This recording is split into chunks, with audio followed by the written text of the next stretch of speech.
시장의 중심 잡아보겠습니다. 쌍끌이 형님 나오셨습니다. 빅데이터 연구소 이상준 소장 함께합니다. 안녕하세요, 소장님. 네, 안녕하세요. 네, 키워드부터 잡아보겠습니다. 오늘의 중심 이슈.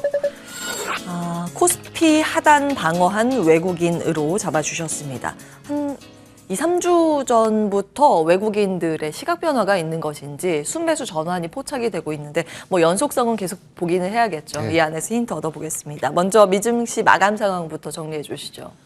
새벽에 깨면은 습관적으로 폰 보면서 미국 보는데 네. 나스닥이 1% 넘게 빠져갖고선 이게 뭔 일이지 그랬는데 종가 보니까 0.5% 낙폭을 많이 줄였어요. 네, V자 반등이 나오긴 했어요. 네. 장중의 흐름이요. 예. 그리고 전체적으로 기술주들 좀에서 그 조정이 좀 크게 나오는 종목들도 있는데 반도체주는 이틀 연속 조정받았다 그러는데 굉장히 좀 견고한 조정을 받고 있고요. 특별히 이제 종목별로 살펴보면은 아까 이제 언급해 주셨는데 램 리서치가 2% 넘게 올랐고 그리고 마이크론 테크놀로지도 2% 상승했습니다. KLA도 1%가 상승해요. 계측기 업체죠. 그리고 반면에 이제 TSMC는 마이너스 2.7%, 장비업체 ASML 같은 종목도 마이너스 2.1%. 약간씩은 좀 등락이 엇갈리는 모습인데 중요한 거는 D램주가 좀 올라가고 있다는 게 이게 상당히 좀 긍정적인 포인트고요. 다른 종목들 보면은 달러트리가 상당히 8% 넘게 올랐고요. 리비안도 1.6%가 올랐는데 제일 심하게 빠진 종목이 준비디오예요. 근데 예. 지금 뭐 16%, 17%, 15%를 빠졌는데 요 종목 그 종가 나오고 나서 댓글 달린 거 봤더니 좀 섬뜩한 얘기가 달리더라고요. 그러니까 이 종목 주가가 올라가려면은 코로나 또 한 번 해야 되는 게 아니냐 뭐 이런 댓글이 올라오는데 예. 실적은 잘 나왔는데 가입자 수가 안 늘어나고 있다는 게 결정적으로 급락 요인이고요. 로블록스도 우리나라 메타버스 빠지니까 로블록스가 따라서 빠집니다. 4% 넘게 빠졌고 테슬라가 또 4% 넘게 빠졌고 반면에 리비아는 1% 넘게 상승을 했습니다. 뭐니 해도 제일 돋보인 게 금융주고요. 골드만삭스, JP모건 이런 종목들이 2% 넘게 올랐고 정유주, 쉐보란도 2% 넘게 올랐는데 월트 디즈니는 2% 넘게 빠지는 이런 모습을 나왔습니다. 달러 인덱스는 약보합인데 뭐 움직임이 없었고요. 그리고 유가가 전략 비축률을 방출한다는데도 큰 폭으로 올랐습니다. 반등을 했는데 78달러대로 다시 좀 회복을 했고 오늘 준비한 자료는 국채 10년물 금리를 준비를 해봤습니다. 파월 의장 연임한 다는 얘기 나오니까 왜 이틀간 이렇게 급등해버리는지 모르겠어요. 지금 뭐 추세상으로 보면은 저 1.7%대인데 저거 뚫으면 더 올라갈 수도 있는 이런 모습이 또 나오고 있어서 상당히 불안한데 우리나라 또 내일 금통이죠. 지금 그 금융주가 어제 좀 그 반등을 시도하는 모습이 나왔는데 금통이 없고 내일 뭐 금리는 100% 인상한다고 봐야 되겠죠. 뭐 예고를 했고 전문가 포를 했는데도 18명 전원이 인상한다. 이렇게 내년에는 2차례 정도 더 인상할 거라는 의견이 많은데 최근에 금융주들은 일부 종목 빼놓고는 그다지 수급이 좋은 편은 아닌데 어저께 외국인이 조금 입질이 들어왔어요. 그래서 오늘 하루 정도는 금융주, 외국인, 특히 기관이 어떻게 매매하는지 오늘 좀 한번 좀 확인해 볼 필요가 있을 것 같습니다. 예, 요즘 미증시에서도 금융주 강세가 두드러지고 있는데 국내 증시에서도 수급이 연속적으로 들어온지 여부를 따져보자라는 힌트 주셨습니다. 자, 우리 시장 보겠습니다. 어제 외국인들이 그나마 계속 시장은 사주기는 하는데 요즘 외국인 뭐 쏠려서 사니까. 그렇죠. 전체 산 거보다 전기전자 산 게 더 많으니까요. 예. 그래서 어제 수급 특징 보면은 한마디로 코스피는 삼성전자, 하이닉스 외국인 사고 기관 팔고 뭐 이게 그 가장 그 특징적인 면이었을 것 같고요. 연속 매수 나온 종목이 DB하이텍이 지금 4월 연속 쌍끌이 매수가 나오고 있는데 어디까지 간지 좀 두고 봅시다. 뭐 자고 일어나면 지금 고가를 경신하고 있는 종목이기 때문에 여전히 괜찮습니까? DB하이텍 꼽아주셨었잖아요. 예, 그러니까 뭐 실적 좋은 종목들은 역시 뭐 실적하고 수급이 같이 따라간다 그러면은 뭐 접근해도 그렇게 무리가 없는 좀 그 전제 조건이라고 볼 수가 있을 것 같고 카카오페이도 최근에 수급이 이틀 연속 쌍끌이가 들어오고 있고요. 어제 특징적으로 조선주가 다 움직인 건 아닌데 현대미포 정도만 쌍끌이 매수가 좀 들어온 모습이 나왔습니다. 코스닥은 어제 그 쌍끌이 매수 종목이 거의 없어요. 그러니까 낙폭도 컸는데 근데 외국인은 최근에 갑자기 급락한 NFT하고 2차 전지를 뭐 이렇게 표현하나요? 줍줍. 많이 빠지니까 줍줍 파는 모습이 어제 좀 나왔는데 기관을 거기다 대고 좀 파는 모습이었고요. 코스닥에서 수급이 가장 돋보이는 종목은 주성 엔지니어링입니다. 이 종목도 뭐 단기간에 너무 급등하고 있는데 6일 연속 쌍끌이 매수, 내년 실적 기대감 이런 그 얘기가 좀 나오고 있습니다. 오늘 대장주로는 은행주 하나 들고 봤는데요. 다 수급이 좋은 건 아닌데 이 종목은 굉장히 수급이 돋보입니다. 카카오뱅크인데요. 무려 지금 열흘 연속 외국인과 기관이 같이 사주고 있고요. 외국인이 특히 12일 연속 이 종목을 연속으로 사주고 있고 연기금도 열흘 연속 사주고 있는 종목이에요. 그러니까 연속성으로 보면은 코스피에서 가장 수급이 돋보이는 종목인데 사실 좀 어려운 종목이에요. 우리 보면은 은행도 사실은 좀 어려운 종목인데 어려운 업종인데 은행에다 또 플랫폼이니까 참 어려운 종목이죠. 증권사에서 그래서 리포트 나온 것도 어떤 데는 목표가를 높게 부르고 어떤 데는 좀 낮게 부르고 어떤 때는 목표가가 없이 나오고 뭐 이런 그 리포트들이 좀 혼재하고 있는데 일단 3분기 순이익은 좀 줄었어요. 2분기보다. 근데 이제 이게 별로 큰 의미를 부여할 필요가 없다고 보는 게 판관비 증가하고 이제 그 충당금 문제거든요. 근데 좀 판관비 증가는 IPO하고 회사 규모가 커지니까 직원을 많이 뽑았어요. 인건비가 좀 늘어나고 광고 선전비가 들어가는데 이거는 좀 일회성 요인이라고 보면 될 것 같고 충당금이 늘어났다는 얘기는 그러니까 중저금리 금리 대출을 늘리면은 그러니까 그 중위험 그 대출이잖아요. 그러면은 그거에 걸맞게 충당금을 좀 쌓아야 됩니다. 양면성이 있는 거죠.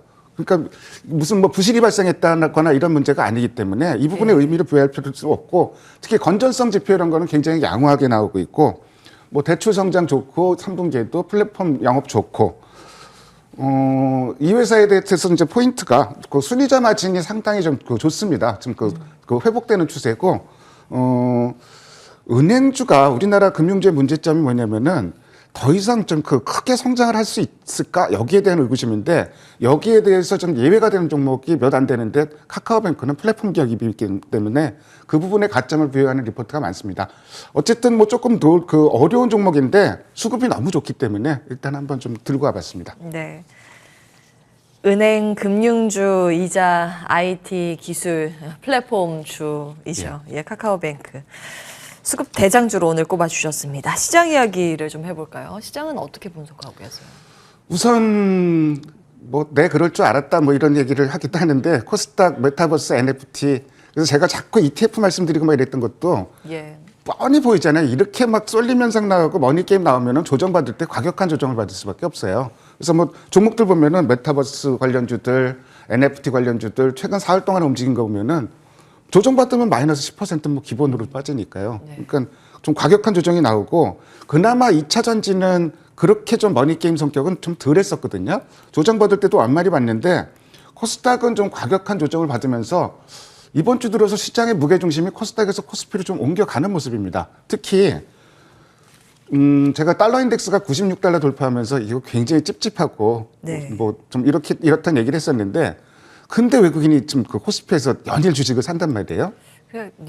또 그 배경이 물론 그 디램 회복론 이런 거에 따라서 사는데 이 현상이 좀 이상한 현상이 좀 벌어지고 있는 건 맞아요. 그러니까 10월부터 11월까지 원래 그 외국인 매매하고 환율은 역외상관 관계가 강하게 발생을 하는데 제가 박스를 쳐놨죠. 똑같이 움직입니다. 그 10월 달에는 환율 떨어져서 이제 원화 강세인데 외국인이 팔았고 지금 원화 약세인데 외국인이 사고 있고 반대 현상이 좀 벌어지고 있거든요. 그래서 이 원인이 뭘까 하고 제가 좀 달러 인덱스를 구성하고 있는 다른 통화들하고 좀 비교를 해봤는데 굉장히 묘한 현상이 하나 있어요. 자, 달러 인덱스가 96달러를 찍었는데 그럼 달러 강세죠. 근데 이머징 통화가 이런 국면에서 이례적으로 강세를 보이고 있습니다. 그러니까 달러화 대비 지금 약세가 심해지고 있는 거는 유로와 파운드화 정도예요. 나머지는 오히려 그 위안화는 지금 6년 만에 최고치를 기록하고 있고 루피아는 그거보다 더 셉니다. 그러니까 지금 달러 인덱스가 96달러 정도 갔다 그러면은 보통 환율 1,200원 가도 이상한 현상이 아닐 것 같은데 1,190원을 넘지 않고 있거든요. 1,189원이거든요. 그래서 이런 현상들이 디램 경기 그리고 이런 환율적인 이런 요인들이 외국인 매수를 좀 유인하는 요인으로 좀 볼 수가 있을 것 같고 그리고 좀 긍정적으로 볼 수 있는 게 11월 들어서 우리나라에서만 주식을 사는 게 아니라 대만에서도 주식을 삽니다. 그러니까 외국인이 추세적으로 이제 이머징적으로 좀 들어오고 있는 게 아닌가 이렇게 좀 기대를 갖게 만드는 부분이고 물론 이제 마지막 변수는 있죠. 11월 달에 MSCI 리밸런싱이기 때문에 월말에 또 무슨 짓을 할지 모르겠는데 뭐 그러면은 그때는 줍줍하면 되는 거고요. 자, 국내 기관 수급도 한번 좀 살펴볼게요. 국내 기관은 주식형 펀드가 7월부터 계속 완만하지만 계속 들어왔었거든요. 근데 11월 들어서는 이게 더 들어오지 않고 살짝 꺾이는 모습이 나오고 있는데 저 파란 선으로 나오는 게 이제 투신, 그 주식형 펀드 자금이고요. 근데 그거보다 지금 투신은 더 팔았거든요. 그래서 투신이 공격적으로 좀 주식을 더 팔 가능성은 현재로서는 뭐 크진 않다고 보여지고, 두 번째로 좀 주식을 또 열심히 팔고 있는 게 연기금인데요. 그래서 연기금 자료를 한번 조사해 봤는데 8월 말을 기준으로 국민연금의 국내 주식 비중이 19%예요. 근데 그 비중이 원래 16.8%가 목표인데 플러스 마이너스 3%를 설정했기 때문에 19.8%까지가 가능합니다. 근데 8월 말 기준으로 19%니까 한도 안으로 들어왔다는 얘기거든요. 근데 그 이후로 9월부터 현재까지 코스피에서 3조 원을 팔고 코스닥도 한 670억 원을 팔고 있기 때문에, 글쎄 왜 이렇게 팔아야 되는지 보면은 삼성전자를 줄이고 있는데 반면에 삼성전자는 외국인이 사고 있잖아요. 그래서 뭔가 연기금도 패턴을 변화를 보일 가능성은 있고, 중요한 부분은 이미 한도 안에 들어와 있다. 국내 주식은 비중이 뭐 이렇게 좀 볼 수 있을 것 같고, 이런 내용보다는 사실은 종목들이 더 중요하겠죠. 특히 외국인이 지금 주식을 굉장히 집중적으로 사고 있는 게 11월 11일부터 지금 어제까지 집중적으로 사고 있거든요. 그래서 그 순매수 상위 종목 중에서 어제까지 기관도 같이 사고 있는 종목을 좀 꼽아봤는데요. 삼성전자, 하이닉스는 어제는 좀 기관이 좀 파는 모습이 나왔고, 크래프톤, NC소프트 이런 종목들도 기관이 최근에는 조금씩 팔고 있습니다. 한 이틀 사이에는.